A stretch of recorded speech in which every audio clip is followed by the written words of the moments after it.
Es el licenciado Claudio Ríguez. A través del teléfono lo tenemos. Claudio, Raúl, ¿cómo va? ¿Qué tal, Raúl? Buen día. ¿Cómo te va? Placer. A ver, antes de entrar puntualmente en estos cambios que propone PAMI, ¿son buenos? ¿Ayudan al adulto mayor? Lo benefician muchísimo, pero hay que aclarar algunas cuestiones. Claro que lo beneficia porque agiliza absolutamente un problema, un nudo que existía desde siempre en el instituto, que es precisamente la consulta con los especialistas. Ajá. Vos acabas de decir un cambio en los médicos de cabecera. No, Sí. no hay un cambio en los médicos de cabecera. Bien. Los médicos de cabecera que hoy tienen nuestros afiliados, afiliadas, es exactamente el mismo. El mecanismo para hacer cambio de médico de cabecera no tiene que ver con esta decisión histórica del PAMI, que es cambiar el modelo para poder hacer consultas con los especialistas. Digo, ¿cómo funcionaba hasta ahora? Hasta ahora vos tenías un nivel 1, que es el médico de cabecera, y un nivel 2, que es precisamente la atención con los especialistas. Bien. Eso estaba acotado a una determinada cartilla de prestadores, en el cual, en cierto modo, los afiliados estaban, no digo prisioneros, pero estaban arrinconados, por decirlo de algún modo, porque tenían que caer necesariamente en lo que le decía su cartilla de prestadores. Bueno, Y hasta para ahora... hacer algún cambio en particular, tenían que pedir un rechazo conformado o no conformado, lo cual dilataba mucho más la atención. Claro, hasta ahora A lo que partir de... quiero decir, Claudio, estaban cautivos a que ese era el médico de cabecera del cual tenían dependencia. Ahora esto cambió. No. El médico de cabecera es el médico que tienen como atención de primer nivel. Es el que dice todo lo que... Es el que sigue la historia clínica y el que está permanentemente en contacto con los afiliados. El primer ingreso del afiliado a la obra social para una atención médica es el médico de cabecera. Eso no cambia. Correcto. El médico de cabecera sigue siendo el mismo. El mecanismo para cambiarlo es otro, ¿sí?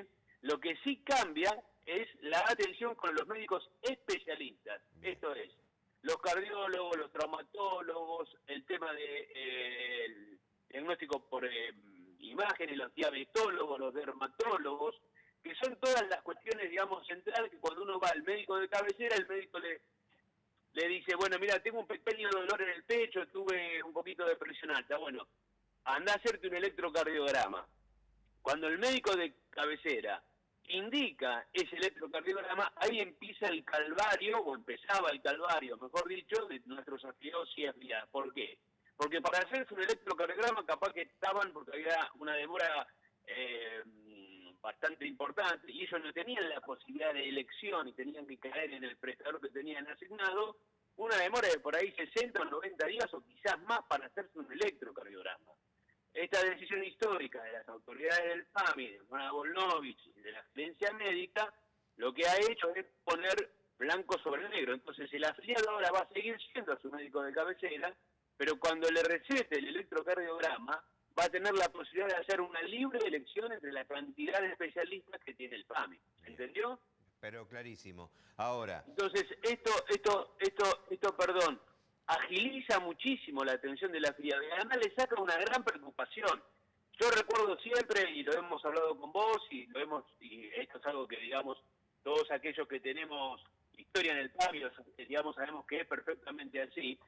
El recorrido, las grandes complicaciones que les generaba, que tenían los afiliados y afiliadas cada vez que tenían que hacerse un estudio, o por una placa, o por un electrocardiograma, o por un ecodoppler, o por un estudio, digamos, de diabetes, que son enfermedades bastante comunes que hay en nuestra población de adultos mayores.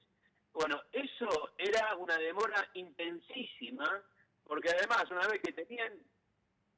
Sí, perdón. No, te estoy escuchando. Además, cada vez que digamos, tenían... más allá de la, digamos, demora, el otro tema es que cuando tenían el resultado tenían que volver al médico de cabecera para seguir con el diagnóstico y quizás el médico, bueno, decía, tomate tal remedio o hacete tal otro estudio o vamos a hacer un estudio un poco más profundo. Todo eso demoraba un tiempo, pero absolutamente considerable. Bien. Esto ahora se terminó. y sobre todo los afiliados y afiliadas tienen la posibilidad de hacer una libre elección, lo cual es importantísimo, ¿no?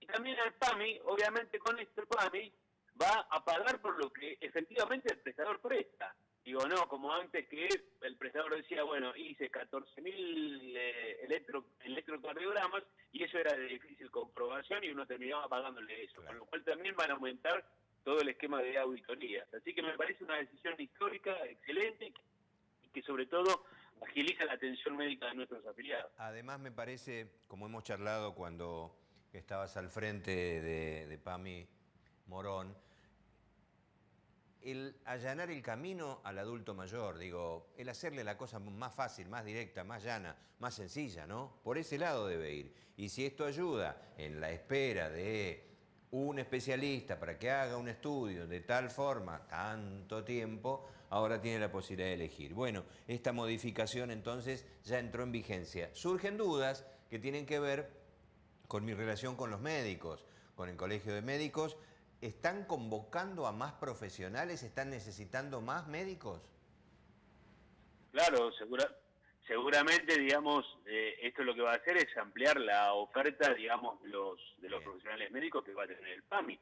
Bien. Digo, esto abre una inmensa posibilidad para que, como dije, cualquier afiliado o afiliado, cuando tenga que hacerse algún estudio indicado por el médico, la médica de, digamos, cabecera, que refiere a algún tipo de especialidad, pueda elegir libremente con el prestador que él quiere, que se sienta más cómodo y que además le dé un turno y una atención de calidad que seguramente antes por ahí tenía o no, pero que ahora se la puede asegurar él mismo porque va a decidir él o ella con qué prestador se va a hacer ese tipo de estudio. Y la otra cuestión que muy bien marcás vos es que precisamente se trata de esto, de facilitar, digamos, las cuestiones que tienen que ver con la atención médica. Hoy incluso está el trámite totalmente digitalizado, hay un montón de cuestiones o de trámites que se hacen a través de la página web o de teléfonos de, digamos, WhatsApp. Por suerte, incluso yo diría que hasta con la comprensión y la colaboración y la cooperación, no solo de los profesionales médicos, sino fundamentalmente de los afiliados y afiliadas que también han incorporado este tipo de, digamos, mecanismos para poder hacer sus trámites, ¿no? Tanto médicos como sociales. Bien. Dos cosas y te libero. Si un paciente, un adulto mayor se atiende con un médico que eligió que no está en el sistema de PAMI y le paga su consulta, ese médico le indica a un cardiólogo, pero también tiene que pagarlo o puede ir y optar por alguien de PAMI en la consulta con un especialista. Los únicos que están en condiciones de poder indicar algún tipo de tratamiento o consulta o estudio son los médicos de cabecera. El ingreso a la atención médica por parte de cualquier afiliado o afiliada de la obra social PAMI es a través del médico de cabecera. Bien. El médico de cabecera es una institución importantísima dentro del esquema de PAMI. También podemos decir que están saturados. Hay un cupo, hay una RESO 284 que es la RESO madre, la resolución madre que indica que los médicos de cabecera deben tener un cupo de hasta como máximo 700 afiliados. En algunos casos esto se supera porque tenemos muchos afiliados, obviamente, pero también se está intentando llegar a que ese cupo sea el que marca la normativa, ¿sí? Pero el único que indica y el que atiende a través del mecanismo de la obra social es el médico o la médica de cabecera, que son los que indican qué tipo de tratamiento o de estudio tienen que hacerse los afiliados. Clarísimo. Claudio, está bien, llegaron a tener 1000 cápitas cada médico o algo más de 1000, imposible, no le daban los horarios ni los tiempos porque se veían... Sí, Raúl, yo te diría que yo recuerdo la época que nosotros administramos la UGL 29, el PAMI Morón, nosotros teníamos médicos llegamos a tener médicos con 1500 cápitas. Claro, claro. Estábamos en una situación compleja porque había muchísima demanda y además teníamos la incorporación de nuevos afiliados a través de la promoción que había hecho el gobierno de Cristina Fernández de Kirchner de los nuevos jubilados y, digamos, jubiladas, ¿no? Lo cual es un derecho de muchos argentinos y argentinas que no habían podido, digamos, tener ese esquema jubilatorio, pero que al mismo tiempo necesitaba que el PAMI se readaptara para poder hacer o poder cumplir con esa demanda. Lo que estamos haciendo poco a poco, ¿no? Pero bueno, por eso en su momento se han incorporado muchos profesionales médicos. Yo creo que también para los médicos y para las médicas hoy se abre una gran oportunidad, ¿eh? Porque voy a ser absolutamente sincero, digo, el PAMI va a precisar mucho más profesionales. Entonces, me parece que también ahí Bien. se abre una gran y enorme oportunidad para los médicos y médicas, y también me parece que para el instituto refleja este tipo de comunicación y de sinergia que hay que tener con los colegios profesionales, porque también los profesionales médicos deben saber cómo atender a una persona mayor. No es lo mismo atender a una persona de mediana edad que a una persona mayor que necesita su tiempo, que necesita que lo escuchen muchas veces y que necesita sobre todo claridad conceptual en lo que le está pasando. Bien. Porque cuando van al médico o a la médica, van con un problema y van con una ansiedad que significa, bueno, a mí me está pasando esto y no tengo edad como para saber si, a ver, mañana voy a estar mejor. Quiero que me digan qué es lo que me está pasando y quiero asegurarme que si hoy me dicen que me tengo que hacer un estudio cardiológico, por ejemplo, me lo pueda hacer en el menor tiempo posible y saber qué es lo que me está pasando, si efectivamente me está pasando algo no con mi salud. Además, me parece que el respeto por el tiempo del abuelo, del jubilado, del adulto mayor, ¿no? Bueno, Claudio, hoy dirige PAMI, es Valeria, recordame el apellido. La licenciada Valeria Salazar. Estás muy cerca también allí, pero ¿por qué tanta emoción de trabajar con adultos mayores? Porque sos joven y desde que dirigiste, desde que te tocó, hasta ahora que estás acompañando esta gestión, te emociona, me decía fuera de aire, bueno, el afecto de la gente que pudiste dar una mano desde tu tarea. ¿Por qué te preocupa y te ocupa eso?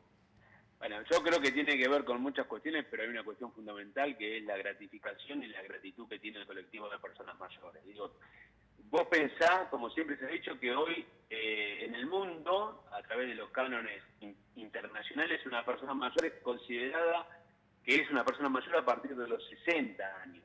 Hoy tenemos una vida mucho más activa, una vida mucho más plena. Tenemos compañeros de 60 y de 63, de 60, de 70, de 80 que están en una hiperactividad. Digo, hoy se vive más tiempo. Entonces, hoy el periodo de la vejez es un periodo de lo más extenso de nuestra vida, porque la proyección es que uno cumple 60, pero va a vivir 25 años más, es decir, el promedio de vida aproximadamente es de 85, quizás más en algunos casos, en muchos casos. Entonces, digo, para esa etapa de la vida, que no es una etapa pequeña, porque estamos hablando de 25 años, uno tiene que prepararse, uno tiene que atender y sobre todo tiene que generar políticas públicas. Es un colectivo hermosísimo para trabajarlo, es un colectivo hermoso porque además no son personas, como ya lo hemos hablado 10 millones de veces, que tienen una situación de vulnerabilidad. En muchos casos, a medida que pasan los años puede ser, pero en la gran mayoría son personas hiperactivas que siguen siendo protagonistas sociales y que además necesitan de respuestas rápidas porque tienen sus propios proyectos. Es decir, es un colectivo de lo más lindo para poder, digamos, trabajar y además donde más necesidades de políticas públicas hoy hacen falta porque el mercado no se va a ocupar de las personas mayores, sino que va a ser precisamente el Estado a través de la política pública que pueda generar.